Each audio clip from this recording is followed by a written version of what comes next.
इस प्रकार से नवादा के नारदीगंज की घटना घटित हुआ है, ये बिहार को शर्मसार कर देने वाली घटना है।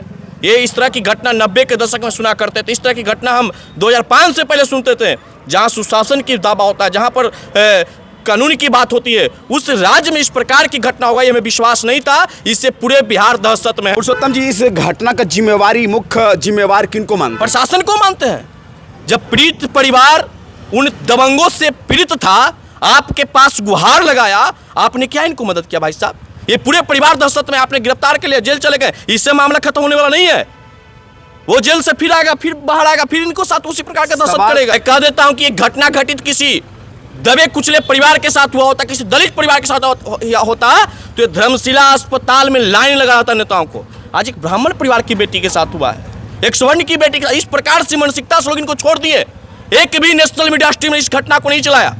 नवादा के चर्चित पररिया प्रकरण को लेकर आज हम बात करेंगे।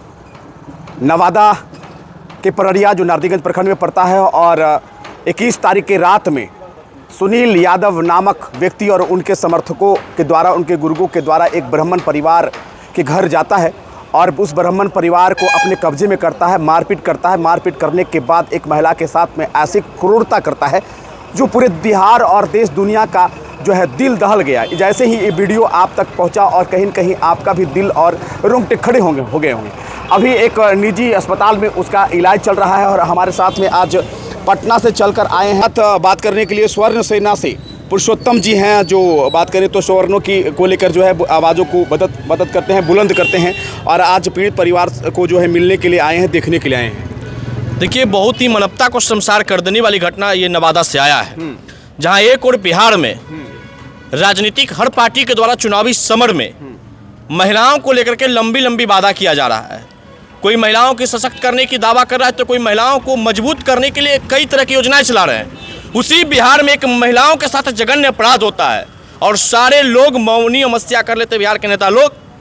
ये कहीं न कहीं महिलाओं के साथ अपमान है। और जिस प्रकार से नवादा के नारदीगंज की घटना घटित हुआ है, ये बिहार को शर्मसार कर देने वाली घटना है।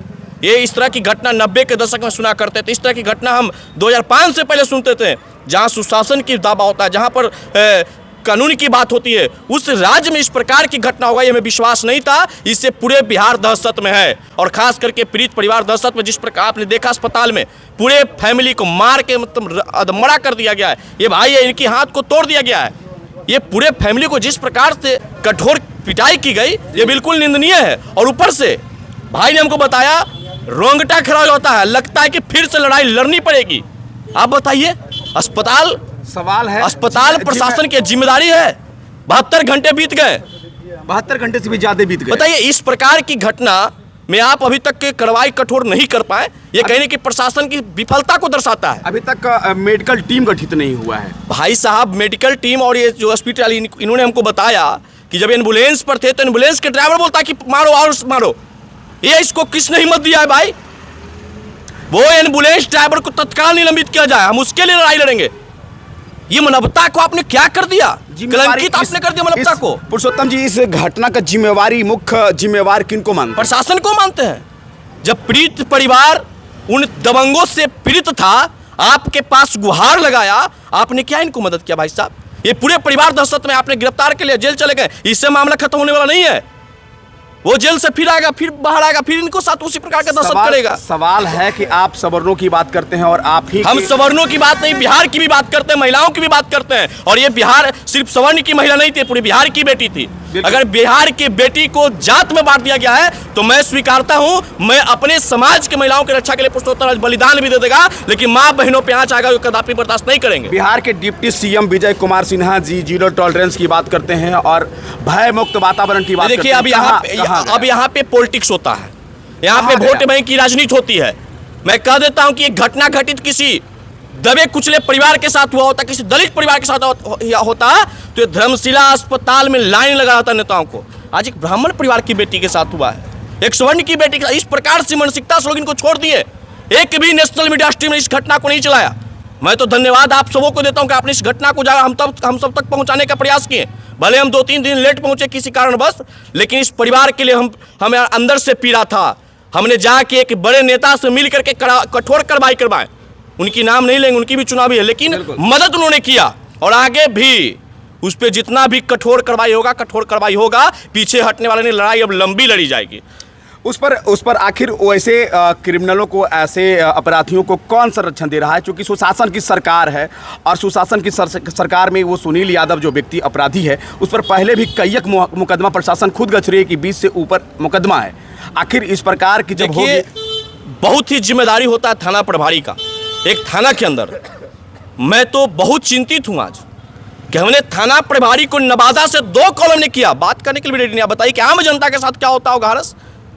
आज ये पीड़ित परिवार के साथ घटना घटित ऐसा ही नहीं हो गया।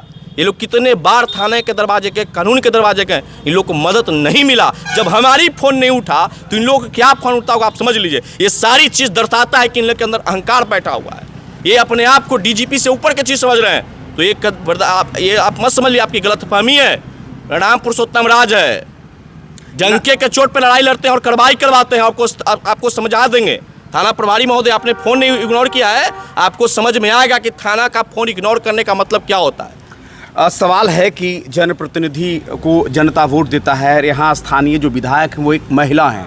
एक महिला है, क्या महिला का दायित्व नहीं होता है कि एक महिला का इस प्रकार की पीड़ित? हमने पहले ही बोल दिया आपको गुलशन जी, महिला है, लेकिन उस महिला के अंदर ब्राह्मण जात होना अभिशाप है। ये लोग महिला को नहीं देख रहे हैं, जात को चुन रहे हैं, जात को देख रहे हैं।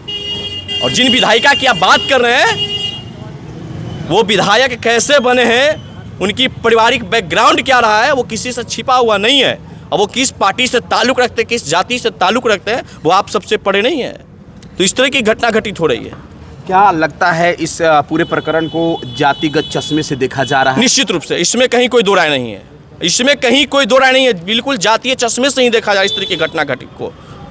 क्या जातिगत चश्मे से देखना चाहिए? बिल्कुल नहीं दिखना चाहिए। हर एक जाति में बिल्कुल नहीं देखना चाहिए। हर एक जाति में ऐसे प्रकार, ऐसे मानसिकता के लोग होते बेटी हैं। को बिहार की बेटी छोड़ देना चाहिए और बिहार की बेटी के ख्याल से इनकी मदद होना चाहिए था। इन पे जो कार्रवाई थी, जिन पे जो हमला हुआ, इन पे जो घृणित कार्य हुआ, इसके लिए कठोर से कठोर कार्रवाई होनी चाहिए था। आखिरी में पुरुषोत्तम कुमार जी क्या इनके पीड़ित परिवार के लिए क्या करेंगे? पटना से आए हैं। अब देखिए, अब तो इन लोग लगातार प्रयास कर लिए। नवादा के हर प्रशासन व्यवस्था से जाकर के इन लोग तंग आ चुके हैं। यदि न्याय नहीं मिलता, न्याय निश्चित मिलेगा। ये कैसे कहे कि न्याय नहीं मिलेगा? न्याय तो मिलना ही है, न्याय तो मिलना ही है। जब हमारे 90 के दशक में माँ बहनों पे आँच आया था, उस समय भी हम अपनी माँ बहनों को सोचा कर लिए थे। तो आज भी वही बात है, आज भी वही खून है, आज भी वही जोश है, आज वही जज्बा है। न्याय तो ले लेंगे और डंके के चोट पे न्याय ले लेंगे। चुनावी समय है, बता देंगे, मरे नहीं मौन हम, अब बता देंगे 25 में कौन है हम। तो हमारे साथ पुरुषोत्तम जी थे। बात करें तो खुलेआम कह रहे हैं कि न्याय ले लेंगे और न्याय छीना जाता है लेकर हम रहेंगे। चुनावी समर है, चुनाव का समय है। अब देखना है कि जिला पुलिस प्रशासन क्या कुछ करती है, क्या इस पीड़ित परिवार को न्याय दिलवाती है। अब यहाँ के सुशासन बाबू, सुशासन सरकार क्या ऐसे पुलिस या तंत्र को, ऐसे पुलिस अफसर को क्या सस्पेंड करते हैं जो इस प्रकार की अपनी कामों में जो स्थिरता बरतते हैं, और बात करें तो उस गुंडा को संरक्षण देते हैं, क्या ऐसे पुलिस अफसर को सस्पेंड करेंगे? अब देखना है, बड़ा सवाल है। आखिर इस वीडियो के प्रति आपकी क्या राय है? ये पीड़ित परिवार को लेकर आपकी क्या राय है? अपना प्रतिक्रिया दीजिएगा और वीडियो को ज़्यादा से ज़्यादा शेयर कीजिएगा।